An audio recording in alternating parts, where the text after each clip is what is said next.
All right, seems like people are trickling in, so I'm going to get us started. Thank you, everybody, for joining us today for this webinar. I'm sure that many of you listening to us today are living or at least logging in from within the Ottawa River watershed. As we meet today to discuss these lands and waters, it's important to remember that this watershed is the unceded and unsurrendered territory of the Algonquin Anishinaabe people. J'aimerais aussi vous faire savoir que le webinaire aujourd'hui se déroulera principalement en anglais, mais nous sommes une organisation bilingue, donc vous pouvez poser des questions en français ou nous envoyer un courriel après l'événement pour demander aucune clarification. De plus, la plupart ou peut-être la totalité de ce que nous couvrons aujourd'hui est disponible sur notre site web dans les deux langues. We welcome questions during the webinar. If you have a question, please submit it using the Q&A function that's down at the bottom of your screen. Once you've submitted them, we'll take a look at them and ask them to the panelists at the end of the presentation. So if you're just joining us for the first time, you haven't heard of us before, Ottawa Riverkeeper is a nonprofit and charity that works to protect the Ottawa River watershed. Earlier this year, we released a comprehensive watershed report card, which was a deep dive into the health of our river system based on 14 watershed health indicators. I'll put a link to that in the chat so you can take a look at it if you haven't already. Some of these indicators revealed concerning trends and unexpected results, and we've been covering some of those at webinars just like this one over the last couple of months. Those include some webinars about changing flow patterns and surprisingly high mercury levels that we uncovered in our analysis. You can find recordings of those webinars on our YouTube channel, and I'll throw a link to our YouTube channel in the chat as well for you. Today, we're exploring the world of nutrients, a topic which actually encompasses a few of our 14 indicators of watershed health. Our analysis earlier this year showed how an excess influx of these nutrients are having destabilizing effects on the base of the ecosystem. And here to tell you more about that are Ottawa Riverkeeper's Science Programs Coordinator, Elizabeth Grader, and our guest expert and member of Ottawa Riverkeeper's Watershed Health Committee, Dr. Mary Trudeau, an expert on community water infrastructure, water policy, watershed management, and climate change adaptation issues. Mary and Elizabeth, over to you. Hi, Matthew. Thanks a lot for the introduction. So before we get started with Mary's wonderful presentation, I will just do a quick introduction about Ottawa Riverkeeper and about our watershed report card. So today, like Matthew said, we'll be looking at nutrients and we will be looking at the impacts of nutrients within our watershed and what our current data is telling us about that nutrients. So before I get started, I just want to say that the watershed of the Kichisibi, known in English as the Ottawa River, is located on the unceded territories of the Anishinaabe Algonquin First Nation. The people of the Anishinaabe Algonquin Nation are the traditional and ongoing stewards of these lands and waters. Ottawa Riverkeeper recognizes the legacy of colonialism that continues to have a profound impact on the rights of Algonquin people, and that there is urgent need for meaningful action that truly confronts this legacy. So if you're unaware, the Ottawa River watershed is a large watershed about twice the size of New Brunswick. And you can see that here on this map, the watershed is delineated by that lighter blue line. And then within the middle of the watershed, we have the Ottawa River itself. And the river flows for about 1,270 kilometers, starting at Lac des Outaouais in Quebec, flowing all the way down to Montreal, where it meets the St. Lawrence River at Lac du Montagne. And you can see us in Ontario, in Ottawa here, located in the river. And one thing interesting about this river is that it is the provincial line between Quebec and Ontario. And so we're really located in this, this interesting spot jurisdictionally, where we have to work with these two provinces and find a way to bring all these different data types, these all this information together and be able to look at it in terms of a watershed, because water does not really care about those provincial lines. Water moves through the system how it's going to move through the system. So what our goal at Ottawa Riverkeeper is to do is to try to bring together those different types of data and look at a watershed view of the river and of the watershed itself. And so we're in this unique position as an environmental NGO to really be a watchdog for the river and for the watershed. And we're able to work in a way that government organizations can't always work in. And that's because we don't have that connection to the government, and we are nonpartisan. And so we're able to work across jurisdictions, we're able to work nationally, internationally, and really work with a variety of municipalities, different organizations to bring knowledge sharing together and to create meaningful solutions and advocate for the river. We also really try to back a lot of our advocacy and our reports with science-based knowledge. And we try to have a collaborative effort in doing all of this, bringing together a lot of different voices when looking at the watershed as a whole. And so one example of how we've done this is through our Watershed Report Card, which we've recently released in 2024. Earlier this spring. And so this Watershed Report Card was the first that we've released and the first that's been done in the entire Ottawa River as a whole, Ottawa River watershed. And it provides a snapshot of the ecological health of the watershed. And we broke down the different variables that we looked at. We broke them down into 4 major sections. So we have primary productivity, biodiversity, physical characteristics, and human development. And we gave a rating for each of those different sections. And then within our Watershed Report Card, we break down those different variables. And so if you want to see our full report card, you can find it on our website. We also have some recommendations and some other things that can be done once you read the report card. And so the report card it came out of this initiative that we had called our Watershed Health Assessment and Monitoring Initiative. And this was started because we saw that there was a lack of collaboration and a lack of knowledge about the health of the Ottawa River watershed. And so this program brought together a lot of knowledge holders, people that are very knowledgeable in this system, a lot of different voices, a lot of different organizations. It brought them together. And through this initiative, we were able to select 14 ecological indicators of watershed health, one of which is phosphorus, which I'll be focusing on today. And also within this assessment program, we identified data gaps and we tried to figure out how we could fill some of those data gaps. And one of the ways that we did that was through our community-based monitoring programs. And so what we did is we collected data from municipalities, from provincial governments, and from our own data sets, and we put the data together to create our Watershed Report Card and also other reports that we've done to try to share that knowledge back to our communities. And so today we'll be diving in, like I said, to total phosphorus, which is just one of our 14 indicators. We've also talked about mercury on our webinar a few weeks ago, as well as flow. So you can find those previous webinars on our website, and we'll be discussing more of these indicators in the coming months and years. So with that introduction, I would now like to hand it over to Mary. So Dr. Mary Trudeau is a professional engineer with 30 years of experience in the community of water infrastructure, water policy, water management, and climate adaptation. She has managed multiple multidisciplinary research teams and has been a consultant providing water and sustainable community policy and program advice nationally and internationally. And like Matthew mentioned, she was a part or is a part of our Watershed Health Committee. She also holds a bachelor's degree in civil engineering and English literature, a master's in environmental science and environment and management, and a PhD in physical geography. In addition to that, she has a consulting company and is a part-time professor at the University of Ottawa. So with that introduction, it's my pleasure to introduce Dr. Trudeau, and I'll hand it over to you if you'd like to share your screen for your presentation. Great. Thank you, Elizabeth, and thank you, Matthew. So I will find my screen.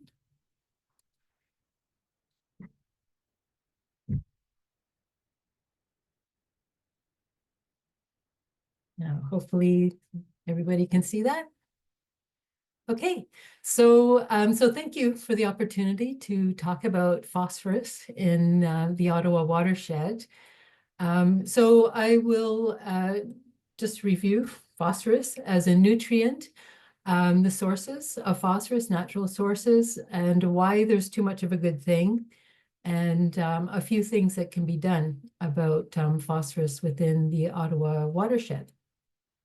So phosphorus is a nutrient, and there's lots of nutrients, so nitrogen, potassium, carbon, but I'm focusing on phosphorus for a specific reason, which I will get to. So phosphorus, like other nutrients, are elements, which means that basically they were born with the stars. They're atoms that exist naturally, and they're part of natural cycles on the planet, our planet, and probably other planets as well. So because it's such a fundamental component, it's an element, we evolved, people, humans, the life on this planet evolved with phosphorus, and it has become essential basically for life. So it contributes to the way cell membranes operate, build cell metabolism, DNA. And this isn't only humans, it's plants and animals. Phosphorus is needed for life. And one of the things it does is it promotes plant growth. So the little diagram you can see on the left, phosphorus cycles in a natural way on our planet. Let's start with plants. For example, plants take up phosphorus. It's an essential nutrient for them, just like people and animals. And when plants decay, when they die, there are animals and microbes within the ecosystem that will help break down the plants. And decomposers like fungi and bacteria that actually release the phosphorus, they turn it into a form that can be taken up again by other plants. So it cycles. You can see the arrows kind of going in a little loop within the soil. Phosphorus is actually from rock. It's in rock, it's in soils, and as it rains or freeze thaw, the weather will erode the rock, little pieces break off, phosphorus is released, and when it rains, that phosphorus can be carried into water, and sedimentary rock is formed by over a long geological period of time underwater, and that's how the phosphorus goes back to rock. So it's part of the natural cycle, it's naturally occurring. And so just from that little diagram, you can see that there's a number of natural sources of phosphorus, plants, animals, trees, animal excrement is also phosphorus. The plant, we take up phosphorus as part of our food source so that our body has what it needs to take, but there's normally more phosphorus than the animal or person needs, and it's excreted. The excess is excreted. So too much phosphorus is too much of a good thing. So in the 1950s, 1960s, into the 1970s, people started to notice that some lakes, for example, Lake Erie, were eutrophying is the word. Basically, they had too much algae. They were turning green, along the edges, and in some cases, like Lake Erie, there was quite a serious problem with algae growth. And there was a raging scientific debate about what was causing this overgrowth. And Dr. David Schindler, a Canadian, who at the time was with the Experimental Lakes area in Ontario, set up an experiment. And so this picture, the yellow dot is a curtain across a lake. So what they did is they put a curtain across the lake that went right down to the bottom. And the lake was healthy before the experiment.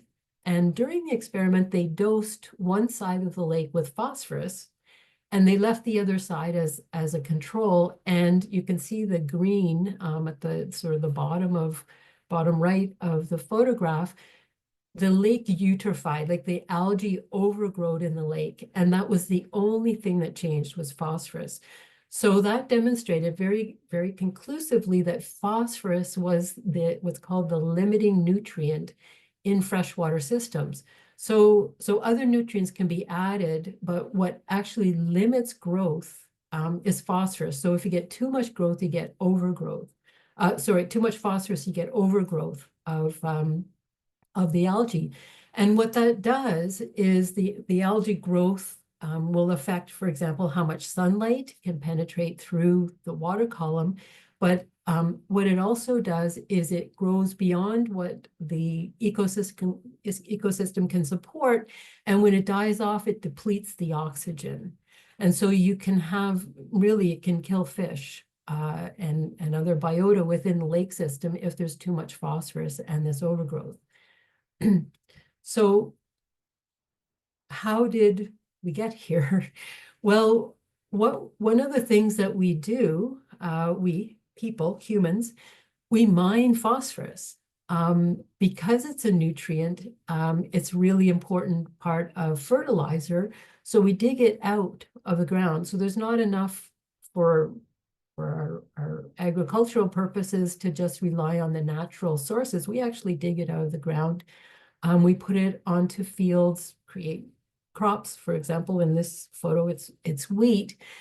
And then the wheat is turned into food and it's consumed, and we excrete excess phosphorus.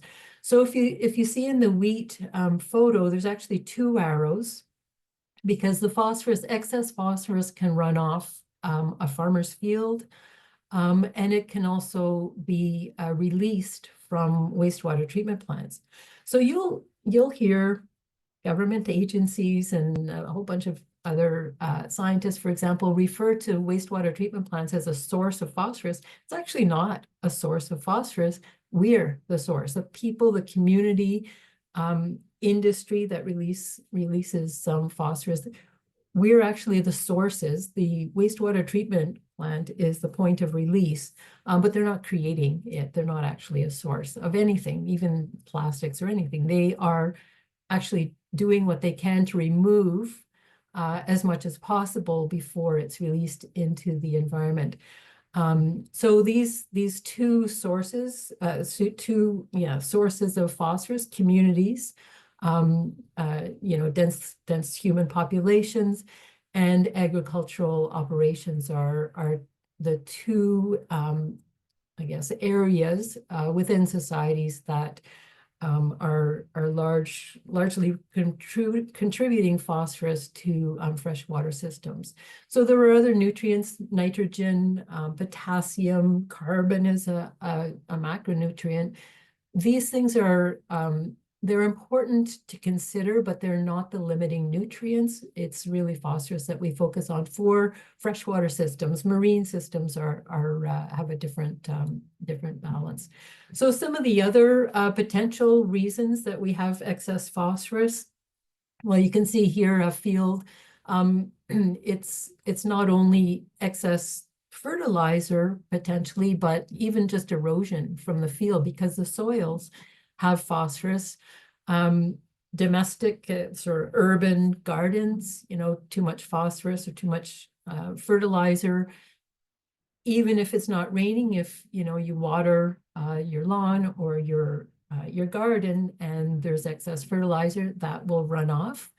When it rains, any dog poop, squirrel poop, whatever there is on the streets, it's washed into the storm sewer systems. And a lot of people don't realize that water is not treated. It ends up directly going into a water course. There may be some little retention for bacteria reduction, but the phosphorus is released. You can see a big wave there. That's the Rideau River in spring. Erosion will cause phosphorus to be released.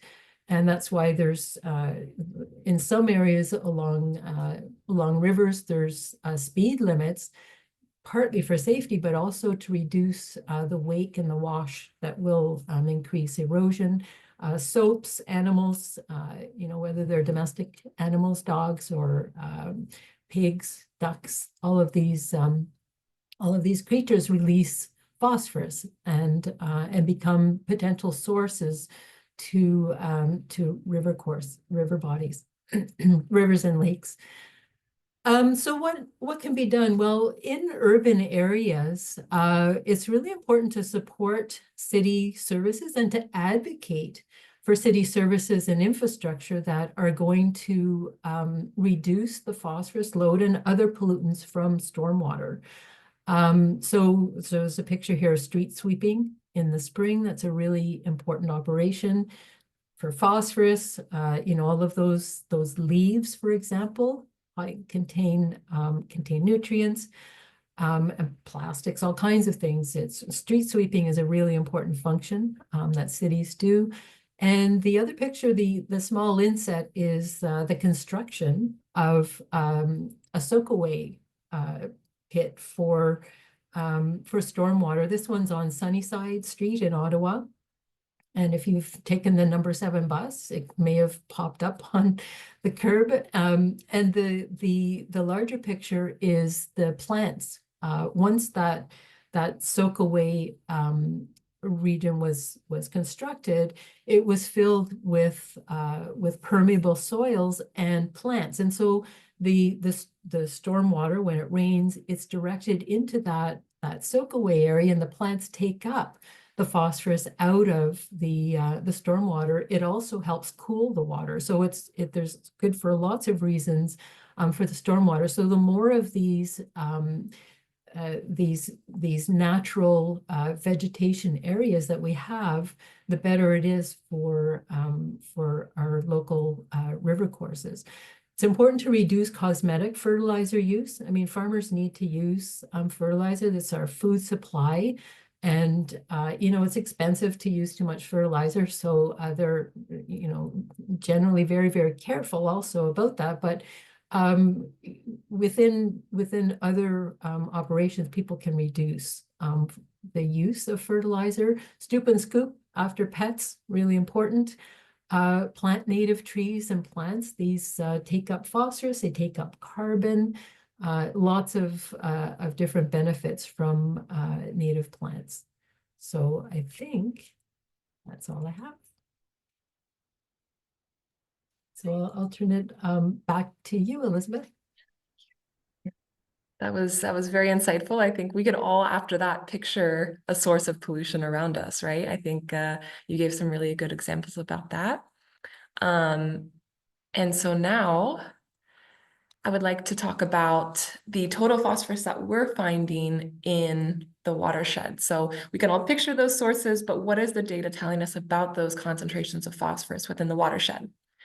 So to look at that, we started a total phosphorus community-based monitoring program. And so what we do for this program is we have community scientists go out in their communities and collect water samples for us. And so this program started in 2021. It's currently ongoing, but for this presentation, I'll be focusing on our data just until 2023. So during this period from 2021 to 2023, we collected, or our community scientists collected, around 300 samples between April and October within 50 different locations throughout the watershed. So here in this map, you can see the variety of sample sites that we have. We try to target smaller tributaries and creeks and rivers that flow into the Ottawa River itself. So we don't actually take these samples from the Ottawa River, but from surrounding environments that bring in those sources of phosphorus from the land. And so a little bit about our protocol. So what we have is like I said, community scientists placed around the watershed. Each scientist is paired with a tributary or a stream that flows into the Ottawa River. And then it's the work of that community scientist to go and take samples frequently from that tributary. And so what we do is we let them know when they should go out. And the frequency tends to be between every 2 weeks or every 1 month. And that frequency changes actually depending on what time of year they're sampling. So in the springtime, because we have a lot of water coming in from the surrounding environment, we have that freshet period, we do more frequent sampling to try to collect information about the phosphorus that's coming in during those high flow events in the springtime. And then we reduce our sampling down to 1 month during the remainder of the summer. And then once the volunteers collect their samples, they mail us the samples to Ottawa, and we bring the samples to an external laboratory for analysis. So these two photos give you a little bit of a look into the life of a community scientist with Ottawa Riverkeeper. This is one of our community scientists located at Constance Creek in Constance Bay, Ontario. And this is him collecting a sample that he will then mail back to us after he's collected it. And so like Mary mentioned, phosphorus is very important for plant growth, but too much phosphorus can lead to excessive plant growth and algal blooms.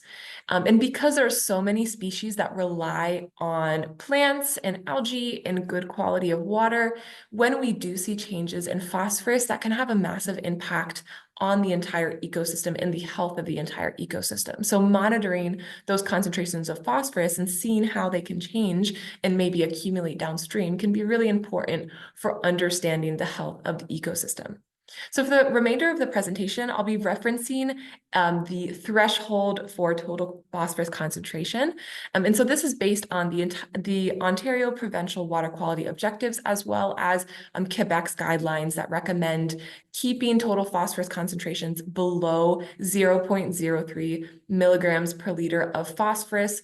And because they state that above this concentration, we can start to see some negative impacts to water quality. And we can start to see that excessive plant growth within rivers and streams that we mentioned before.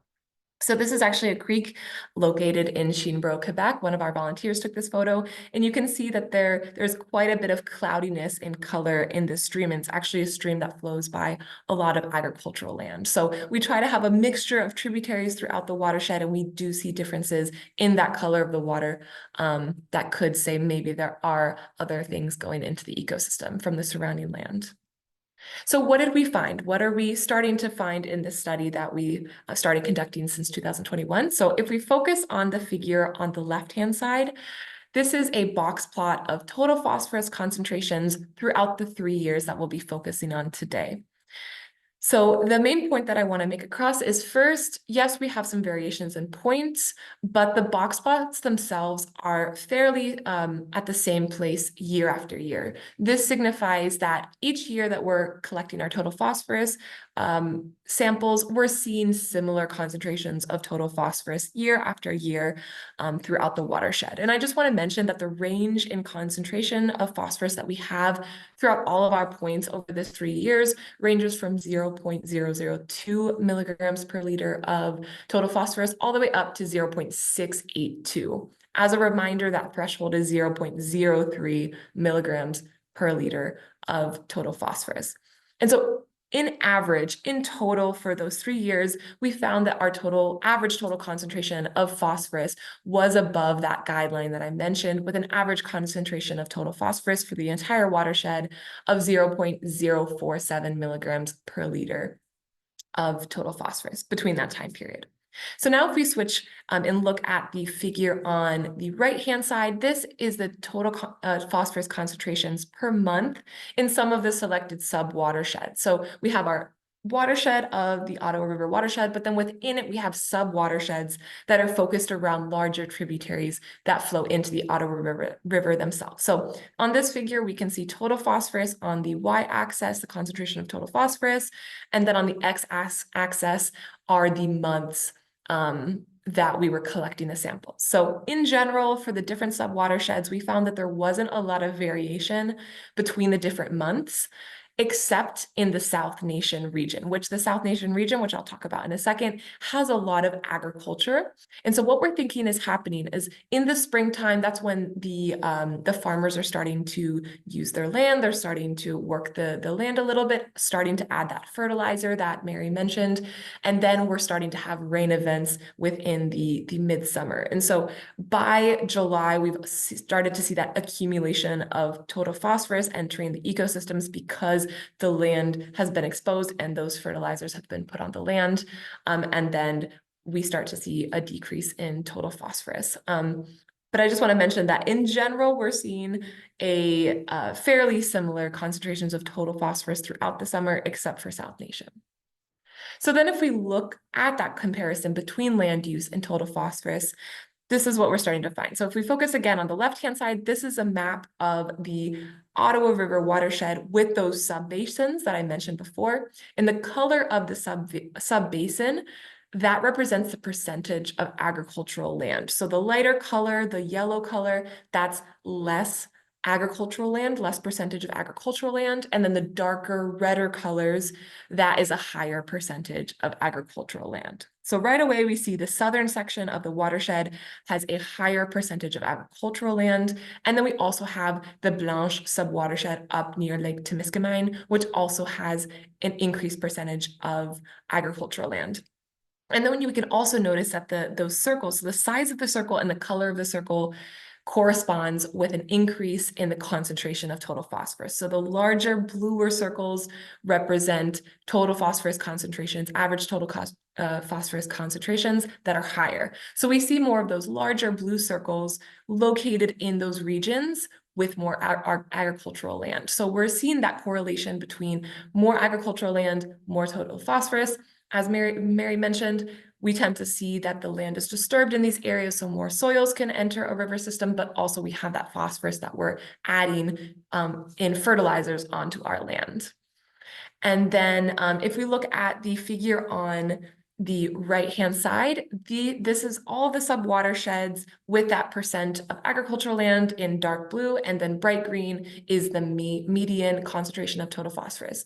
And when we graphed this data, we did a linear regression of the data, we did find that there was a strong correlation between these two variables with an R-squared of 0.86. So we found that there was that correlation. So in general, we're seeing that there is excess total phosphorus entering our river systems when there are areas of increased percentage of agricultural land. So more agricultural land tends to mean that there's more phosphorus entering our rivers and entering the Ottawa River. So next we wanted to start looking at what could be some of the possible impacts of that total phosphorus entering the system. So one of our other community-based monitoring programs that we look at is reports of algal blooms. So you might have heard algal blooms in terms of swimming in river systems or swimming in lakes. And we tend to see an increase in algal blooms if there's a disruption of the ecosystem. So if there's more nutrients, if there's warmer temperatures. And so one of our CBM programs, one of our community-based monitoring programs, looks at reporting algal blooms that are present within the watershed. And so this map on the left-hand side, those blue dots, those are the reports of algal blooms within the watershed, and that yellow color within the watershed, that is the increase in agricultural land. So we're seeing more of those algal blooms present in areas with more agricultural land. And again, when we plot that percentage of agricultural land versus the number of observations of algal blooms, in this graph on the right-hand side, this shows the relationship between number of algal blooms versus percentage of agricultural land by sub-watershed. When we plot those values against each other, again, we're seeing a very strong correlation and relationship between the number of algal blooms and the percentage of agricultural land. So again, more agricultural land, more algal blooms, and we're starting to see that it's probably one of the main driving factors of these algal blooms are those increased concentrations of total phosphorus. And like Mary mentioned, total phosphorus is a limiting nutrient. So if we're finding that more and more of that total phosphorus is entering this ecosystem, it can create this overgrowth of algae, overgrowth of plants within the ecosystems. So we are starting to see that. We are trying to get more algal bloom reports to strengthen that relation a little bit. And so in summary, we're finding that there are areas with excess agriculture and even urban areas that are having a disproportional impact on the water quality within our watershed. And we're finding that large amounts of nutrients are entering our ecosystems from those areas that have more agricultural land, especially in regions with those high percentage of agriculture, such as South Nation in the southern section of the watershed, but also Lake Temiskaming in the northern section of the watershed. We're seeing higher total phosphorus concentrations and higher frequency of algal blooms. And those algal blooms can really be detrimental to the health of the ecosystem. And so there's something that we're constantly looking out for. And we also want to emphasize that while this is a little bit concerning and we are starting to see an increase in the persistence of algal blooms, there can be actions that can be taken to reduce the amount of total phosphorus that enters into our rivers. So creating buffer zones between agricultural land and freshwater ecosystems, being aware of how much fertilizer we put onto our land, things like that can be important steps to reduce the amount of nutrients and then to improve the water quality of our ecosystems. And so we do have some next steps. This was a first step in looking at total phosphorus within our watershed. The next step that we'll be undertaking over the next year is to explore some of the historical data that we have in Quebec and Ontario. So the governments and the conservation authorities and other organizations have been collecting some historical data of total phosphorus. And so we're going to bring that historical data together as well as our own data to look at what if there's been changes over time of the amount of total phosphorus within our watershed. And then we also are interested in looking at the possible impacts of climate change on the influxes of nutrients and the impacts of nutrients within our ecosystems.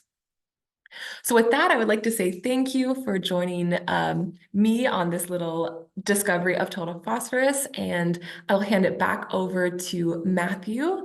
And I just, real quick, I want to just mention again that we do have our Watershed Report Card online. If you're interested in learning a little bit more about total phosphorus, about our algal bloom monitoring programs, or about any of our other community-based monitoring programs, feel free to check out our Watershed Report Card. So Matthew, I'll hand it back over to you.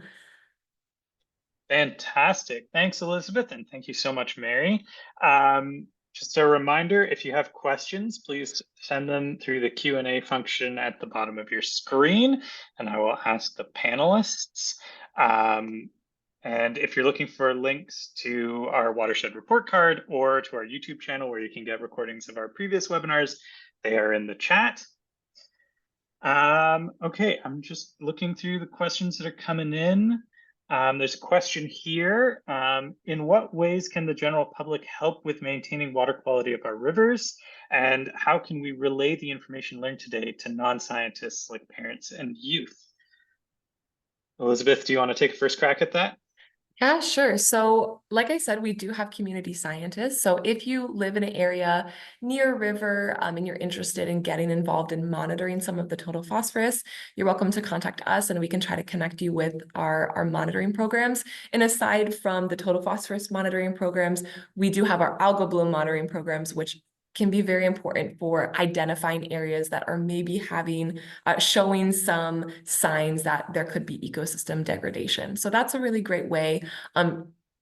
Getting educated about the area that you live in. If, for instance, you have a green lawn, maybe looking at the products that you're putting on your lawn in your garden, because when it rains, a lot of that will flow into our ecosystems, into our creeks, near your houses. So looking at the products that you're putting on your land, like Mary mentioned, scooping up after your dog can be a really important way to reduce total phosphorus.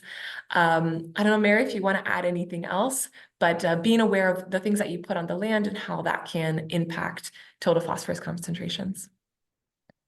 Yeah, no, that's great, Elizabeth. I agree with everything, and I think it's just important to remember that everyone is connected to the watershed, even if you're, on the 12th floor with a balcony. When it rains, for example, if that water stays, if the rainwater stays as water and it's not taken up by a plant or an animal of some kind, it ends up ultimately in the Ottawa River and ultimately in an ocean. So anything you do on your own space, whatever that space is, will affect the watershed either in a good way or a bad way. So planting native plants especially is really important. And also, if you do have an interest in policy or, city meetings, whatever community you're in, municipal meetings, a lot of our municipal leaders don't necessarily know about the phosphorus cycle and how important things like street sweeping are.